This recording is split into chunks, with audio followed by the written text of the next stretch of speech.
Welcome to the Podfather podcast. You can find all my episodes on podfather.me, and you'll find all the other podcasts as well as braingym.fitness, va.world for virtual assistants, or go to roycallen.com. Also like to thank my listeners because I this week #1 in Ireland, #1 in Poland, and my guest who will be from the UK. I was #5 in the UK, so I just want to thank all my listeners. And so my guest, founder of Podcast Profits. You're also a podcaster and a coach from London. Please welcome Karen Roberts. Oh, well, thank you for having me. It's lovely to speak to somebody who understands what it is we do, right? Oh, absolutely. So what I'd like to start off, because I've seen your videos where you have the split screen, but you've got the color and the name of their color as well. So I mean, that's not Zoom, or what are you using to do the recording and how you're creating it? Because I think it's very good because it's all about grabbing attention. Yeah, well, I personally use Stremyard. Although I have to say, recently, I don't think the quality of the video is as good as Zoom. But then the way I see it is video, I think, can be a little bit forgiven, whereas audio can't when it's a podcast. So the beauty of StreamYard is that you can upload a background so it can all be linked with your branded colors. Like, I am no how should I say? I'm no design expert, so it's not perfect, but it is all about getting your branding out and having your color scheme, and I can add the title of the episode, what number it is, and so it just I suppose completes it. And it's easy because then it's easy for editing as well, because you've totally recorded it in that. What you can do, although I don't use an intro, but you can even upload an intro, upload an outro, and it just saves on the editing. So I'm all about saving time. No, absolutely. And I mean, we were kind of talking prior to that, like the amount of time that it takes. So I suppose, first of all, let the listeners know the shows that you've got and what they're about. Well, so my show is called the Podcast Profits Unleashed podcast. Now, I did start off, so it's been going 4 years, but when I launched, I didn't know what I was doing or why I was doing it, right? I had put on an online summit, and I was interviewing coaches from either a mental, or physical, or spiritual perspective. And I was approached by a radio station to have a weekly show. And I just said, yeah, didn't know why, didn't know what for, didn't have anything to sell. But I come up with the name, A Coffee with Karen, a cup of positivity with just a sprinkling of woo-woo. Because I was very much into the sort of self-development side of it. But a few years in, trying to sort of realign my business, because I was being spread very thin, I realized I loved doing the podcast, but I needed to bring it in alignment with what I was doing. So I changed the name. I still interview coaches, but the primary focus, I suppose, is on podcasting. And then, as you know, Roy, the beauty of a podcast is the fact that you get the opportunity to build relationships, and you don't know what opportunities can come from that. So then I was offered to be host of the Icons of Real Estate. And what do I know anything about real estate? Nothing. But I do it and I love it. And so those are the two that I host. And then I have a podcast network where, again, I just really focus on coaches or consultants or therapists to help them launch their own show. And we have a variety of podcasts on that too. So it's a bit of a mix, really. I'm just curious because what happened with my speaking podcast, because that was my first one. That was 7 years ago. It was kind of like helping speakers, coaches and stuff like that. And I'd done over 200 episodes, and then it was like getting business owners and stuff. So I kind of just changed it. I said, speaking with Roy Cullen. And it affected the actual numbers that is shown, because I had thousands of reviews and everything. And now when I go into Apple, it just says 12 and it never moves. So whatever I'd done, it affected it. And I know I spoke to somebody else as well, and yet I'm like, even this month, it's like #1 in a few countries. It's still getting the thing, but it's not reflecting on Apple. And then I changed it back, thinking maybe I've damaged it. But I know somebody else done the same. And I'm just curious, when you changed the name, did you see anything like that? I did have a massive drop, and I think See, that can really affect us, but we've got to remember these are just ego numbers. Exactly. You know, don't worry about it. And what I found is the actual RSS feed needs to stay the same. So it's interesting. I launched mine again, you know, when I started, I didn't know what I was doing and I was trying to make everything easier. So I just launched with using Podbean, right? So then they push it out to Apple and Spotify. So when I changed the name, I didn't change the RSS feed. Otherwise, I would have lost all of my stats. So the RSS feed still has a coffee with Karen in it, but the title has changed. So on Apple, it still will say the podcast Profits Unleashed. But I think that might be the thing. Sometimes people think they can just change the name. Well, no, you've lost all your stats. But I would then, like, you've just proved it. You're still number one. You're number 5. You know, so it's not that people aren't listening. It just means that your back stats. But you know, who cares? Those are ego numbers. We're so obsessed with the numbers, but as long as you're still obviously showing up and serving those who are listening, and that's the important part, and that's what is going to bring you in the money at the end of the day. Not these numbers. Stop chasing the numbers, people. Don't worry about it. Exactly.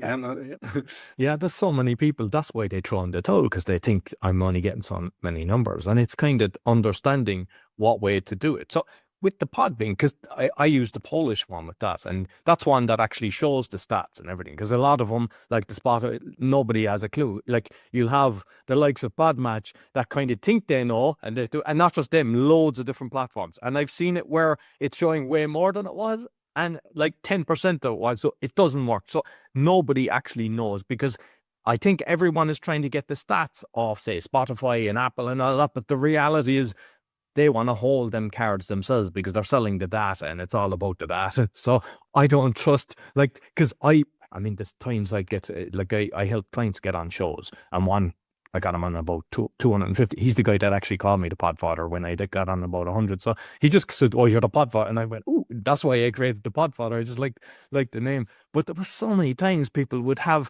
say, 4,000 downloads per episode, and when he go on, he'd start talking to him, and they'd say, "I've 20." And it's like, and then that's kind of reflecting on me. I said, "Listen, I can't do anything. He's telling me this." And then I was trying to use all different software, and it doesn't match. It's like everything is kind of saying, so you're making assumptions. I mean, and the thing is, you can even look at, say, a YouTube. I'm working on that now at the moment. But my BitChute on, say, The Awakening, you know, it's way better. Like, you don't know. And like, sometimes a video can do way better. Sometimes the audio can do, there's no way of knowing. I mean, I've got one video getting 20-odd thousand, and the audio of that is less than 1,000. And I've got one with 50,000 on the Polish, and it doesn't get much on the there's no correlation, and there's no way of going, this is the way everything changes the whole time. Do you find the same? Oh, 100%, you know, and look, we're human, right? So we do get affected by this. I'm not saying we're robots. Yeah. I have to give myself a word like stop worrying about it, because then I would go on to listen notes, and it was like, you're in the top 1% globally. And I'm like, oh my God, don't know how. Like, wow. And then the next minute I'm the 5%, and the next minute 10%. You're like, how can it change that drastically? This is crazy. But yeah, you said something there that I totally agree with. Look, none of us know. And everybody is asking for, you know, what to do or how to do it. But none of us know the real way the algorithm works, whether it's for Apple, for Spotify. You know, is it, how many downloads is it? How long they are listening? Are they listening to the complete episode? Are they getting reviews? But you know what? People can go and buy that. That, again, that's not real. So the way I see it is, look, if people don't like me, they're not listening. So they're gone. So I just get to show up and serve those who are listening. And that is something that I have to just keep in my head. We don't know what's going on. As long as you keep showing up and putting it everywhere. And yeah, I'm the same with YouTube. I've not been very good. And I know the SEO is not very good. And it was one of those things that I will get to it eventually. Just keep putting it out, because then I think that the longer you're in this game, the longer you've built the know, like, and trust, because you've got a library, you've got a back library, and you've proven that you show up. And I think that goes more to things than necessarily the strict numbers. Does that make sense? No, absolutely. And like with the listen notes, I mean, I think I actually just put it in there. They're saying like all six got to the top 5% before getting to the 0.5%, but they all jumped up at the four from 0.5% to 1%, and one went to 2.5. And I'm like, they're actually doing better. How is that? And then I go in, there was one guy, we do a live show, and the guy, he started podcasting. This is maybe 4 years ago, a bit more. And he put up about 10 episodes. He got into the top 10%. And he's still in the top 10%. He's never done any more episodes. And he's like, so it's, Yeah. you know, sometimes it's good. I tell my client, look, share the results, share when you're in the charts and stuff like that. Because sometimes people, out of curiosity, they're going,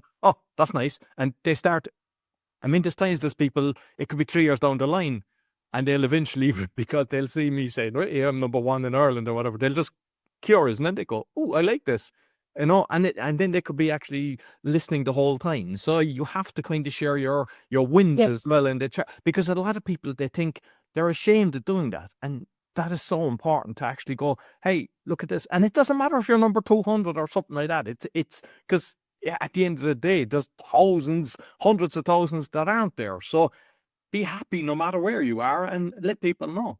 Absolutely. Celebrate every single win. Yeah, I look forward to those little, with Podbean, you get the little badges. So, you know, once you've hit, so the recent one is just, I've hit over 250 episodes, and I've hit over 500,000 downloads. So you sort of, you know, we still wait for those little, oh, I've got to this stage, and I've got to this stage. And you're right, share it. And it's interesting.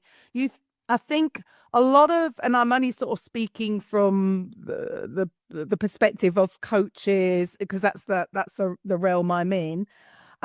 It's almost like you're right, they feel, I don't know, embarrassed, or they don't want to, they see it as showing off, but it's not. It's showing people that, like, this can happen to you too. Like, I'm not special. All I've made a decision is to make a commitment to showing up consistently. And I think that is the most powerful thing, because everybody's different. Everybody's got a story. Every story is valid.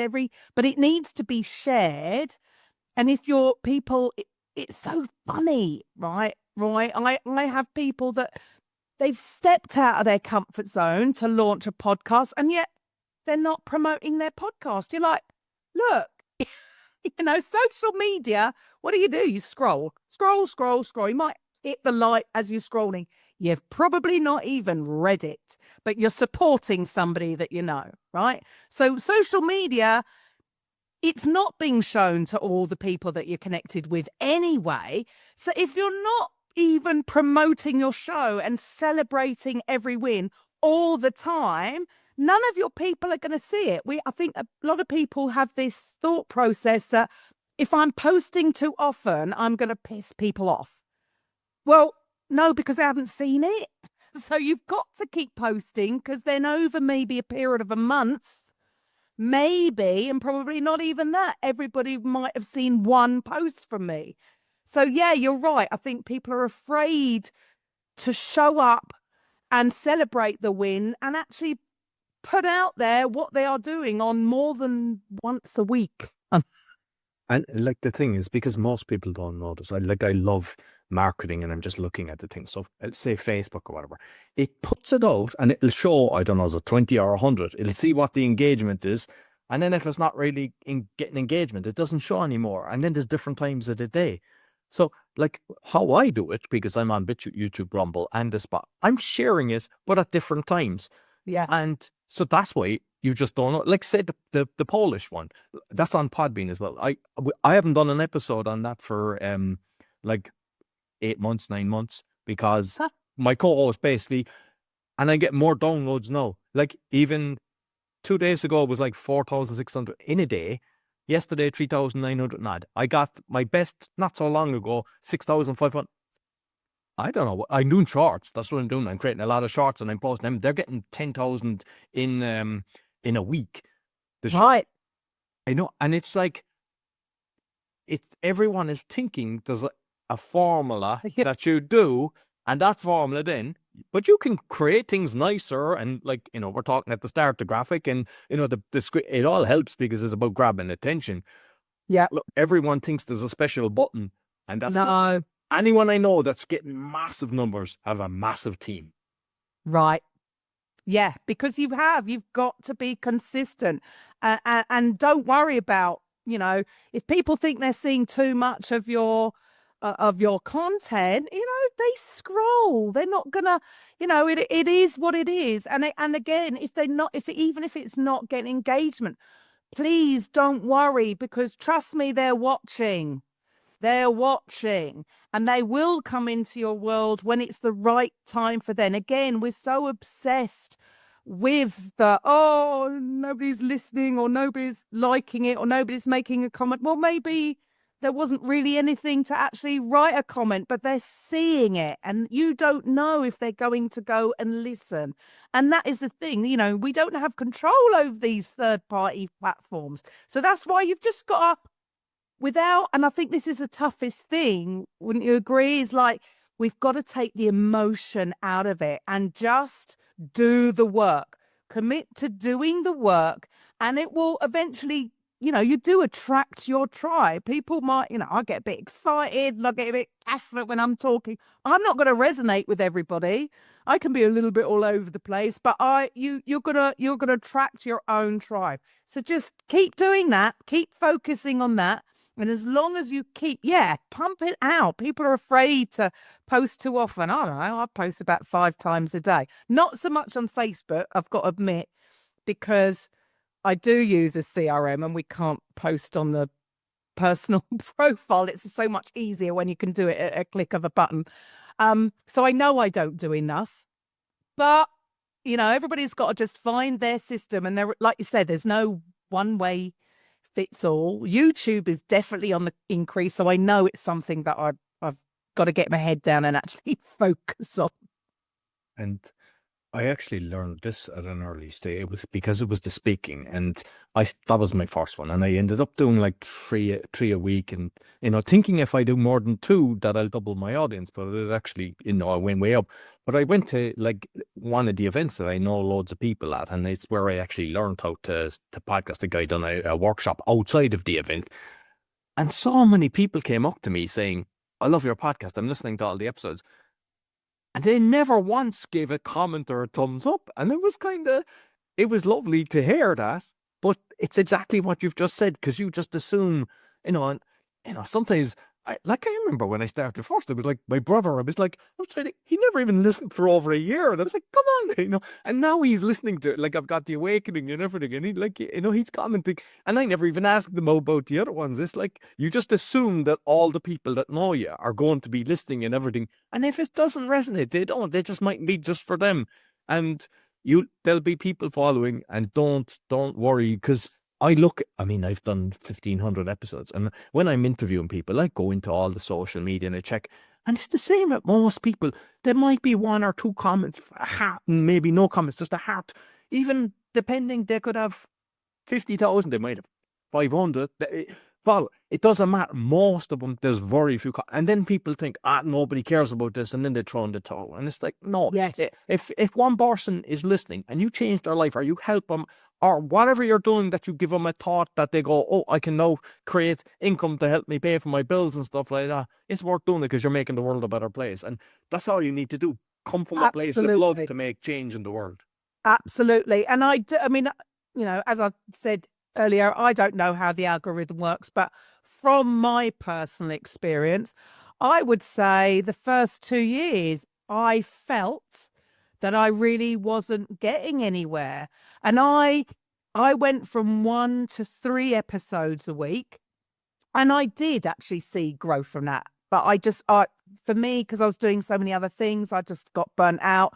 And I reduced it slowly down to 2, and then back to 1. And I'm still increasing on the numbers, yet when I go into listen notes, I've dropped. So, we don't know. But you're so right. I feel that people just give up too soon, because we're in this instant gratification era, and they think that just because they're not getting a like or comment on their reels, it doesn't mean that they're not listening, and you've got to give it time. And I do feel that maybe that's part of the algorithm. The longer you've been going, I can see that my podcast has been growing exponentially really in the last 2 out the 4.5 years that I've been going. So I don't know what it is, but I do feel that you get to, there's a certain tipping point, and then it's sort of working for you. But it's almost like you've got to prove yourself first, man. Are you going to commit to staying? And the way I see it is like, if you're in business anyway, you're in it for the long term. Even if you don't get anything directly from your podcast in the beginning, just keep going. And the longer you have gone, I just feel that I've earned the know, like, and trust factor. I've earned that trust because I have made a commitment. I haven't had, time off. I've produced at least a weekly podcast. And I think that goes a lot further than somebody who starts and stops and starts and stops, or changes their thing, goes from podcast to this. Just stick to one thing, stick to it, and be consistent. Because I think that goes so much further. I mean, I've got to take my hat off to you. I don't know how you do it. So many different podcasts, so many different subjects. When I did first launch the A Coffee with Karen, I also launched at the same time, thinking this is going to be easy, a keto coffee with Karen, because I come from a fitness background, and then I retrained in the ketogenic diet for therapeutic purposes, and I studied autophagy. So what happens with your body when you fast, because I'm all about sort of holistic health. But I learned an important lesson, because a lot of the gurus in marketing and that will tell you to niche down and micro niche, and whereas I found that, well, maybe with a podcast, maybe you don't need to micro niche, because you might run out of subjects to talk about. Because after a while, I was like, I'm not sure that I can share anything more about the ketogenic diet. Whereas if I'd opened it up to holistic health, for instance, then I could have covered a lot more subjects and interviewed a lot more different things. So that was a lesson to learn. But yeah, I mean, I don't know how you do it running so many different ones. Well done. And say like the meditation as well, because like sometimes people think it's just meditation, but I incorporated breath work, chakras, even people talking about like say certain religions as well, that they bring that in, because I'm open, because I know I'm serving the audience. And if somebody doesn't like that, I'm telling them what it's about. And that way then I get meditations as well. So what I say to people is, I mean, I've put up a lot of meditations myself. It's not mine, but twice, but I paid for them and I got decent meditations. But a lot of the time the guest comes on and I say, look, if you give me meditations, and they do, and sometimes they give me a lot, and then that jumps the queue, because sometimes I can have a big backlog, and it's like they're giving me content for my listeners, which and I mean that's doing very well as well. But that's the thing, like I think if you're starting off, one I say to all the people that I coach is like, do it for it. Don't think you're just going to try this, and you have to commit to a year. I said, just make a year at least, and then make a decision. Don't just say, I'll try it, because if you know, okay, I have to be doing this for a year, give value and everything. And the other thing is, like we discussed it like prior to recording. It's like someone opens a shop and they're just waiting for the customers. It's like you have to tell people, hey, I've got a podcast. This is what it's about, and you have to go to the right places to tell them what it's about. But so many people, they'll spend like I've talked to some people spend 8 hours editing, and I'm like, what? Yeah. What I do, I've changed my process so much. I was doing the intro and the outro, as you saw. Now I'm kind of just talking, because I watch the analytics and I see people, they're fast forwarding, and then at the end, not all would disappear, but you just see, just as I'm doing my outro, it's like it's not really serving people. People don't really, I mean, they can see the stuff anyway, so if they're interested, they can scan and it's in the show notes. But it's like, I want to stop like people jumping forward or whatever. And I mean, I track everything. So I'm constantly looking.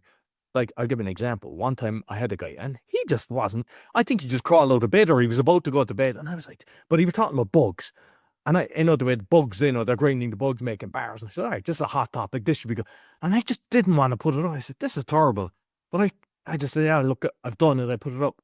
8%. It went down to 8%. And I was like, so not only did I not like it, but my listeners didn't. And then there's a lot, it's 100% across. And you're going, I love this. Others didn't. But I'm tracking it. And then you're like, the thing a lot of people don't do as well is when you're tracking the analytics, you know what the listeners are interested in. Mm. And like for me, all of my podcasts, there are 50% is the States. There's about 35% the UK. And then there's Canada and everything. I make sure I try to cover stuff, like you said, the awakening or whatever, when I'm talking about it, that I cover them countries because I'm trying to serve the listeners as well. I mean, I cover internationally. But a lot of people, they'll try to serve the 150. I mean, I think, I don't know, is it the speaking or the way? It's in 154 countries. Yeah. And yeah, you could have one listener in Cyprus or I don't know how many listeners, because it's just as less than 1%. But it's like, I still try to, but you have to serve the people that are listening because that's the market. And I mean, the States and the UK, they're the biggest listeners of podcasts. So it's like you have to take that into account. Absolutely. And yeah, mine, I can't remember what my stats were I'm way more popular in the States than I am the UK. Go figure. I don't know. I've come to the conclusion you can't be a prophet in your own backyard. It's just really bizarre. I mean, I suppose I do interview a lot of Americans as well. And I suppose I was connected initially with a lot more Americans because when I started online in sort of 2016, I was selling high ticket affiliate programs. So a lot of my connections maybe were American in the beginning anyway. Although, I don't know, maybe it's just that they're just more, the stats are that, more people listen to podcasts in America than they do in the UK. In the UK, maybe they're listening to Diary of a CEO and that's about it. Stephen Bartlett's got all the listeners here. So you mentioned affiliate. I've covered that in kind of a bit, just kind of the affiliates that I worked on, how it helps. But because I'm always trying to look at ways that the podcasters can kind of make some money, because then they'll stay in the game. Because I mean, some people, they look at Rogan, they look at a few and they think, oh, I'm going to make a fortune out of this, and then reality slaps them into the head, and they realize, hey, that's what happened to me. It was like I was doing it because I had other businesses going, so it was more of a passion project, but I wasn't expecting it to cost me money. And it was like, hey, I'm paying for Zoom, I'm paying for this, I'm paying for this, I'm paying for this. It's like, hey, this isn't a good. So then you start thinking, how can I start generate some income? So you might touch it, because I know you were a coach before being a podcast coach as well. So was that something? And yes, touch on the monetization. Yes. Well, like I said, back when it was still a coffee with Karen, I was spreading myself too thin. And in all honesty, I was close to burnout because I was a sales coach. I was helping with people with their social media marketing. I was doing too many different things and not enough from each. So I was just tired. So the moment I sort of brought it all in and just thought, right, let's just totally focus on podcasting. And, I was naive, I suppose, when I launched the podcast network, to just think, well, I've got a podcast. I can just give, there you go, have a podcast. And I wasn't giving them any kind of training, any kind of coaching. It was just like, there you go, we'll set you up a podcast. And of course, they hadn't had maybe the experience that I had had. They didn't have the accountability. Like, one thing for me, I do feel that I had the advantage when I started because I was offered a radio show. So I had to create the content. I felt I had a bit of accountability. It was like, I've got to produce a show to give to this guy for the radio, right? There was no ifs or buts. I've got to do it. So by the time I was just doing my podcast, I was already in the habit of it. So to me, it's like, what's the problem? You just do a weekly show. Whereas for a lot of people coming into it, they're like, oh, actually, this is a little bit harder than I thought, especially if they've got to spend time to find the guest, or if they're doing a solo episode, they've got to prep it. And, there's a lot more that goes into launching a podcast than people think initially. And I think that's one of the reasons why people give up, because they get overwhelmed with all the moving parts that come into play if you want to launch a successful podcast. So for me, it is, I tend to really help people who already have a coaching program, right? And they want to use their podcast to either get more clients or, to sign people up to their coaching program, because I know everybody wants to just show up and get paid for it. I mean, I do have ads inserted, but I can't retire on that. I can't just rely on that. If only, right? If I could just get fully paid for showing up to do my to do my podcast, awesome. And then, some people can have an affiliate program, maybe the link to it. I know I see a lot of people do, if they use Printify or a company like that to do T-shirts or baseball caps or coffee mugs. That's a great way. But the way I see it is use your podcast to actually sell what it is you do, because the way you can do it is even be intentional behind who you invite on as a guest, because they could be a potential client or a referral partner. So the way I see it really is the ability to be able to create content and build relationships at the same time. So it can give you back your time, and use it as, the way I see it is you have the ability to sell without selling. You're not, I'm not directly selling anything throughout my podcast, but I suppose I hope that the more people get to know me, they can trust me, they can maybe see how I can help them moving forward. When it's the right time for them, then they will sort of come into my world. So it's more of a softly approach. Maybe I could be a little bit more salesy, because I know when we were talking earlier, it's sometimes people just need to be told. Like, a lot of people think they just want to show up and serve. They just want to give value. But if you're not asking for anything, then unfortunately people aren't then going to go and check out your website or check out your ebook or check out your video series or check out your whatever it is you're doing. You've got to ask for the sale. Whether the sale isn't in monetary value, it might be just getting their email or booking a call. That might be a bit more of a harder ask. Who knows? Everyone is different, and some things work really well for some people and not so well for others. Like, there's one guy I listened to, Blindboy, and it's like, for asking the donation. I tried it a few times, but for the Polish one, like, because you're creating so much value that, as I said, if I got $1 from each listener, serious money that should be getting with the numbers that I have, but unfortunately don't. And then some people, like, it's that, when I get asked for a few times, there was someone, a few people did give $20, even $100 or whatever, but you have to ask. But the best one that I've heard is the guy Blindboy. He said it's a model based on kindness, and it's like, everybody gets a podcast for free, but those that can afford it, buy me a coffee. Would you buy me a coffee once a month, or a beer? He's got something like I laughed at my check. It was like 4,500 people donating to that. Right. And I just thought it's a nice way. I mean, he does a solo show. He gives great value. Sometimes he's doing tours and he does live interviews and shares it. But I just thought it's a nice way. And not everyone's comfortable with that. But what I've learned is, if you're doing something like that, you have to do it each week, not kind of once every 3 months or once a month. You have to just kind of say it and not be worried about it, because the reality is you're spending a lot of time in actually, producing it, editing, interviewing, and plus all the different costs that you have, not just equipment, but actually, like Calendly or whatever, that Zoom and all these different things.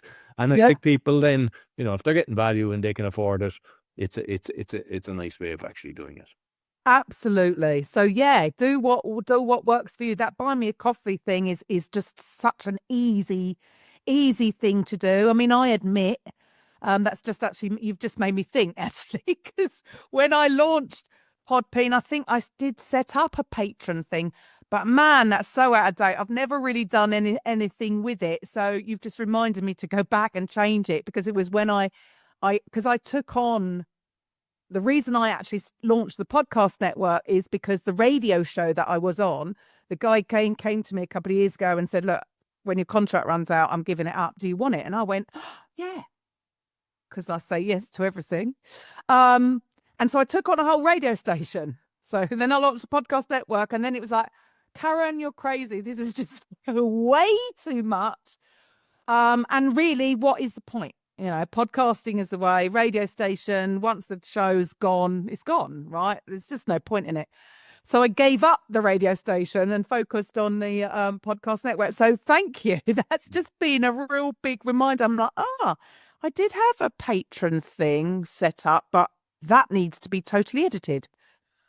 It's something that I kind of learned because there's so many different things, even the description, a lot of, even you might have new websites and everything that try to do it, even quarterly, that you're going in and just checking everything. Because it's the odd times the guest says, hey, this link doesn't work, or I went here, and you're like, and I'm always telling people that, they're going, I've had so many people that nobody's ever told me this. And so I intend to, if I see something or I see a type error or whatever, but I also make sure I go back to my own stuff and look at it and correct it.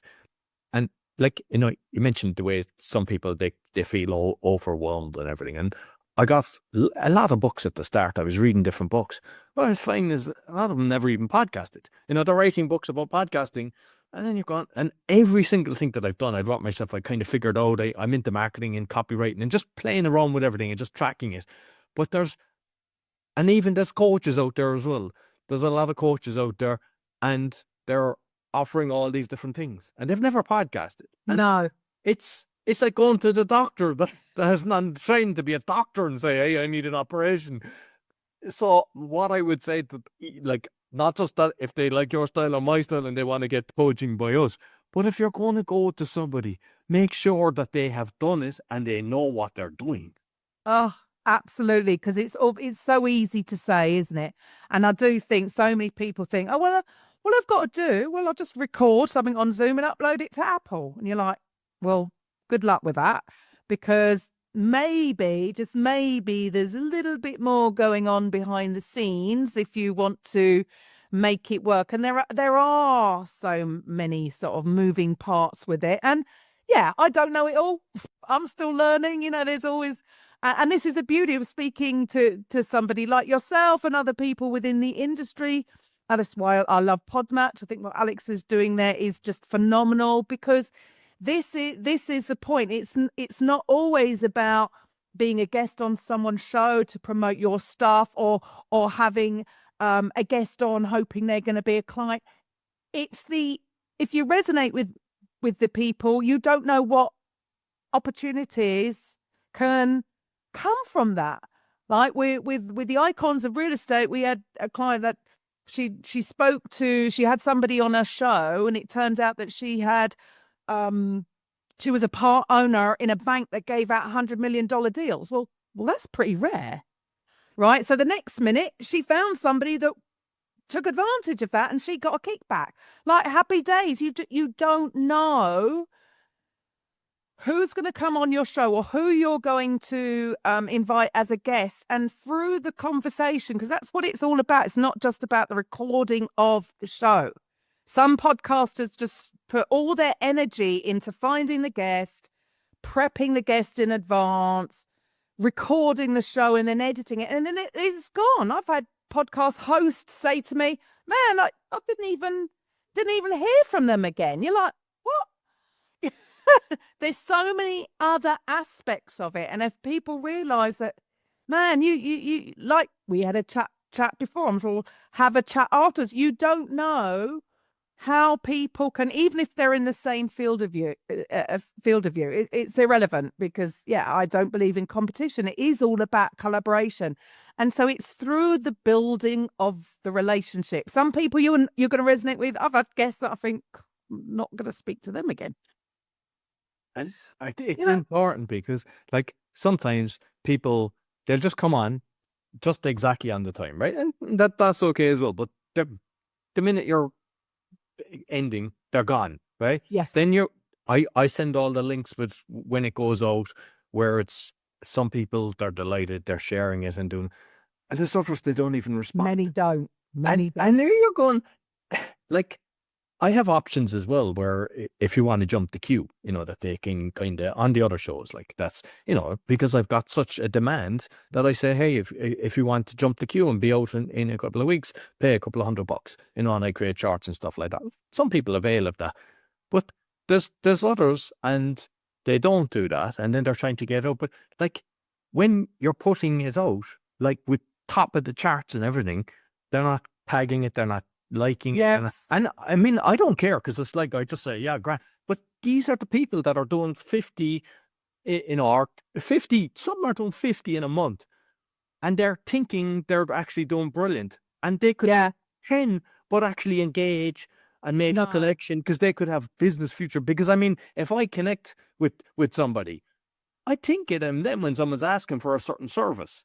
Totally. That's what it's about. And you're so right. They're so short-sighted, and they're out to take. And I really feel that's such a shame. It's all about the win-win. Like you said, it costs money for us to produce these shows. And it's a shame that it's not as respectful. I tell you one thing I've started doing. So because I use Stremyard, I can either go live and I can connect to 3 social media platforms my guest can connect to. So what I say to my client, to my guest is like, what we do is a 5-minute, almost a prelude to say, hey, this episode is going to drop next week. Make sure you hit the follow button so you get a notification for when the episode drops. Now, so what I'm doing then, I'm almost forcing them, right, into promoting it, right? And I have had guests refuse. So then I'm like, well, that tells me a lot that you're not even going to promote it after I do it. So no, because why would you not want to promote? I'm going to be asking them the questions, and I just ask them different questions than I do in the actual recording. But it's like to gain exposure for yourself. Like, why would you not want to do that? So then that tells me that you have no intention of promoting the episode when it drops either. And I just find that really weird. You're just like, what are you ashamed of? Why? What's the problem? And then so I do the StreamYard live stream, 5-minute, ask them 3 questions. That's it. Then we record the show, and then when the show airs, so once we've got the actual Apple link for that episode or the YouTube link or whatever, we do another 5-minute, and I'm just, praising the guest and thanking them for their insights. And man, you got to listen to this episode. It was awesome. Here's the link to the episode. So at least then, even if they don't do anything else, even though I've prepared them a weekly thumbnail, a quote card, reels, even if they don't use any of that stuff, at least I've got a live stream out of them at the beginning and at the end. And I've been doing that a while now, as I thought, yeah, rather than doing, some people say, oh, we want to have a 15-minute pre-recording call. You think, oh, it's just waste, my time is precious. So then at least I'm doing the live stream and I get an idea of how they're going to come across on the show as well. So it's a win-win then. Yeah. And like you mentioned, so the guy I'm business partners with, BrainGym.fitness, he's talking, I mean, it's happened to me as well because I go on shows.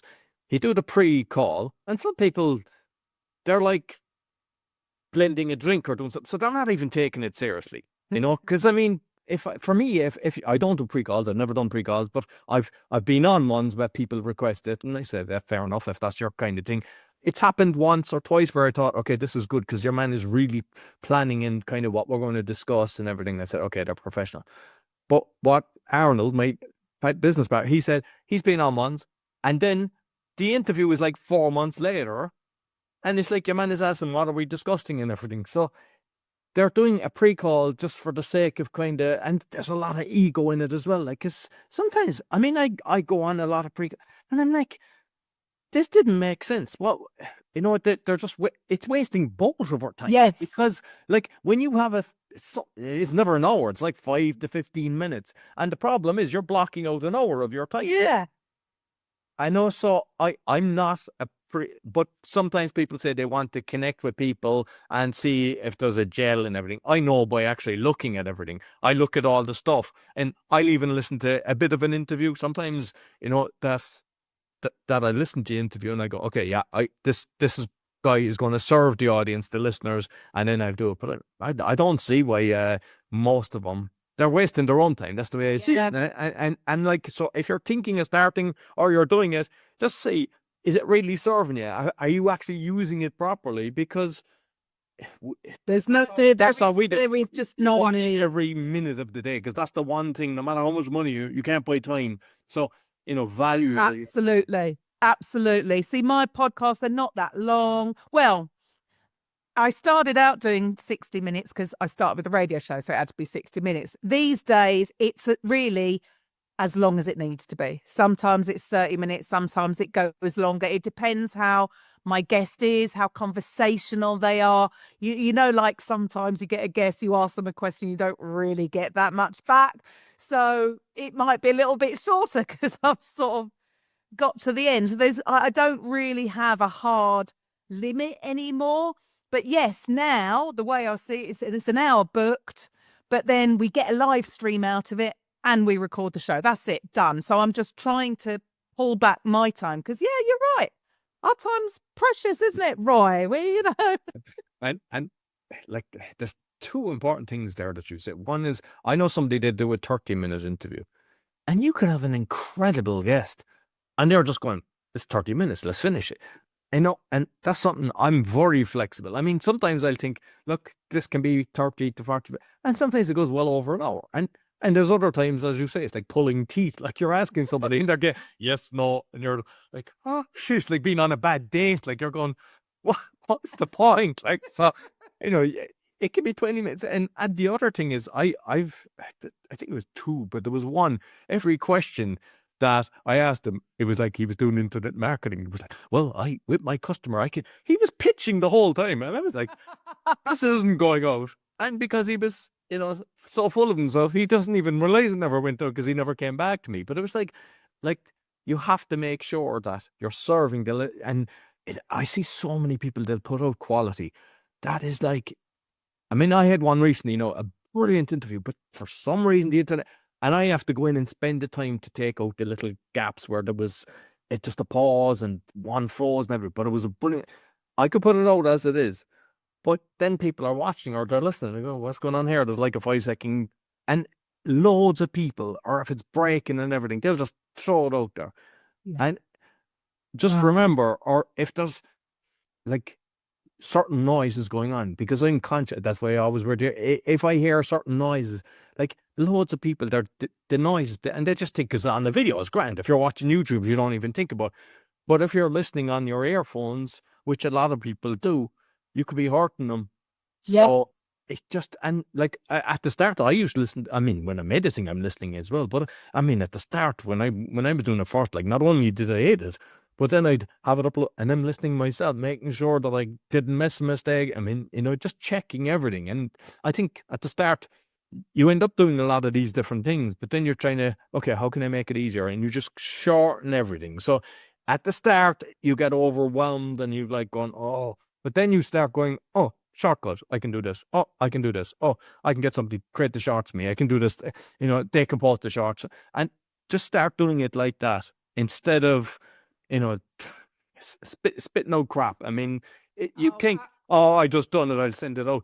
Just remember, if you get a new listener, and you'll always have new listeners, you don't get them back if they're gone. If they go, the quality is crap, I'm not coming back. And you have to just constantly put out good quality. Oh, I agree so much. Like I said at the beginning, I feel, rightly or wrongly, actually, that the video could be a little bit more forgiven, but audio needs to be really clear. And because I'm a bit of a digital nomad now, and for the last 15, 16 months, I have been all over. And what I did find sometimes with the internet wasn't quite right, especially with Stremyard, not so much with Zoom, but especially with Stremyard. All of a sudden the video would be a bit glitchy. So another tip I would say with anybody doing it, always be connected to the Ethernet. Because if you're moving around, if you've got awesome internet at home, but even then, some people will say to me, I've got really good Wi-Fi. And you think, no, you haven't. You haven't got good enough Wi-Fi for actually streaming.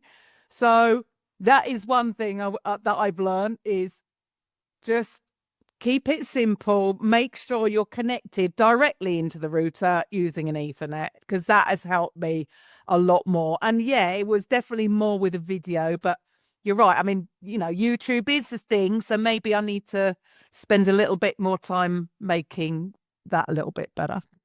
Well, I know that I've got a few guests coming on that are going to be talking about YouTube Plus, and after learning a lot because I'm getting books, and I'm just like, there's so many people pitching me. I mean, I get a million pitches. It's like I'm deleting them. I think this is kind of worth talking about as well.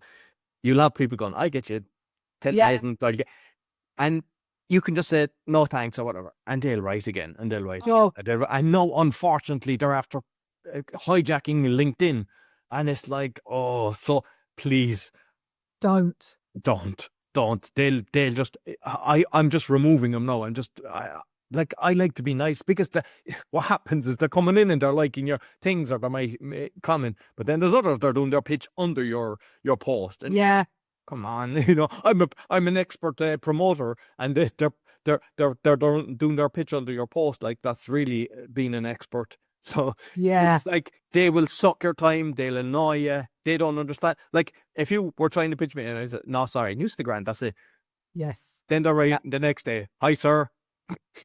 And then cut and paste again, and you're like, what? So it's just because, unfortunately, when you're doing hashtag podcast or whatever, they're finding you. I get maybe 10 to 20 a day of people. Oh my goodness. Yeah. So I don't get that many, and you're right, they're really, because I got the 6 too. Probably that's the reason that there's so many. Yeah. And what are they doing? You just think, well, but what are you doing? These are just obviously bots, or have you got I don't know, a warehouse full of people that you're paying? And I'm sure there are companies out there that are probably paying people to go and like stuff, and you just think, that's harming my brand more than it's helping it. And there are so many. And I did try somebody for YouTube a long time ago, and I couldn't see what they'd done. And I was like, well, I can't see that my description's changed or any of the things, because I was thinking, well, I'm going to see what they've done to help me, move it up. But it was just like, no, I don't trust what you're doing. I did it with one of the YouTube channels. I got like this to get it monetized, get 1,000 subscribers and get so many views, and it didn't move after that. It was like, and I was like, why did I do this? It was like, it's, and I don't know why they actually allow it, because they know, because then they're not showing to people. So like, what happens usually is, when you put out a post, and that's why the thumbnail and all that, it goes out first to your subscribers. So then it's going out to 1,000 people that aren't really looking. So they're like, oh, there's no engagement with this. And so most people, I can go away and get 10 million on any channel or whatever. And it's like, don't do it. It's like, you're going to hurt yourself on YouTube and all this different thing. Yeah. Everything. So just grow it organically. I mean, you can pay. So I don't believe in paying, and like, I don't pay for the, Facebook ads or Google ads. I don't believe that works. I think they've been caught lying, both of them companies. So it's like, why trust them? Just grow it organically. Find the places where your listeners are, the Facebook groups where your listeners are, because one of the mistakes a lot of people do is they're putting all their shows in podcasting groups. So it's like, you're putting your show, I'm putting in my show, I'm expecting you to like and listen to my show, and you're expecting, but there's 1,000 or 10,000 people with the exact same thing. And it's like, that's like every doctor going into the same room and expecting to find, somebody that's going to want their service. And it's like, and they're going, why doesn't anyone want my service? So everybody's guilty of it, Yes, I've done that. I've done it myself, and then I kind of realized that, it's not working. It's not working, is it? I mean, but there you go. None of us, because we don't know, we just try these. Somebody suggests something, and you try these things, and then you're like, okay, no, that's not what that isn't working. And no, I'm not going to pay. Yes, you get these. Oh, I'm going to get you 10,000 this, 10,000. You're like, no, I'm not paying you for it. What are you doing? Are you all in it together? You're like, what is going on here? I But think yeah. the message is the same from so many people. And I start having fun sometimes. I'd be like, because they don't even say hello. Sometimes it's like, do you want my services? And then I go, I'm a podcast coach. Do you want to start a podcast? It's the same thing. Like, you just don't go into the room and try to sell something to somebody. And that's what they're doing. So, yeah, it's... Don't do it. Well, I get sometimes, hey, sir. And you're like, I'm not a man. Hey, sir. You're like, have you actually looked? Do I look that bad? I know I don't really wear makeup, but come on, really? I get loads that said, sir, do you have a podcast? And I just replied, do you ask everybody that? It's crazy. Yeah, so... Bless them. Yeah, I mean, it's just fine. Because I mean, we've covered a lot. I think we can do another one of this in a few months, because I think by having our chit chat, we're actually sharing a load of information. So those that are actually making notes, there's a lot of stuff here that we've shared that we normally would charge people to be doing. So, your microphone, what microphone do you use? Oh, it's a Shure. I can't remember. DM Shure SM7B. I need my glasses. Okay, I've heard of them ones. And that goes into a mixer then, is it? Or yes, so it goes into a, can you see it? Goes into a mixer and then straight into the laptop. So with the different, I know a lot of people will use the Blue Yeti. So that's a condenser mic. This is a dynamic mic. And what I have found is that the condenser can pick up so much. And I know things are changing, like definitely Zoom can get rid of a lot of background noise these days, a lot more than it did before. But yeah, I like this mic to the one I had previously. Yeah, because of there is no background. It's not so sensitive, I would say. The condenser mics can be a little bit more sensitive to things. yeah, no, because you can hear. I mean, that's why I listen as well. You can hear the quality, So it's very good. No, listen, Karen, thoroughly enjoyed it. You might let people know where they can find you. So, well, the easiest thing is, I mean, my podcast is Podcast Profits Unleashed podcast. My website is podcastprofitsunleashed.com/free. I have a free giveaway if anybody wants to find out a little bit more. But yes, you can find me there. Yep, I'll make sure I put the links button, the audio in the video. Thank you very much, Karen. Awesome. Well, thank you very much for your time. Thank you for having me on your show. It's been great chatting to you. No problem at all. So that's all for the Podfather. You'll find the episode on podfather.me. You'll find my 6 podcasts, as well as all my coaching and all the different things. And I just like to thank my listeners. As I mentioned, all of them have been in the top of the chart. So thanks for everything that you're doing. So you go scan the QR code or go to roycon.com. Be sure to give it a thumbs up, 5-star rating, share with your friends, and make sure you go into Karen's podcast and give her a thumbs up, 5-star rating, and just give a like or something like that. Even if you're on YouTube, it helps us a lot. So even if you're not paying for it and you got value, just give it a thumbs up. It helps because the algorithm will show it to more people. Until next week, take care.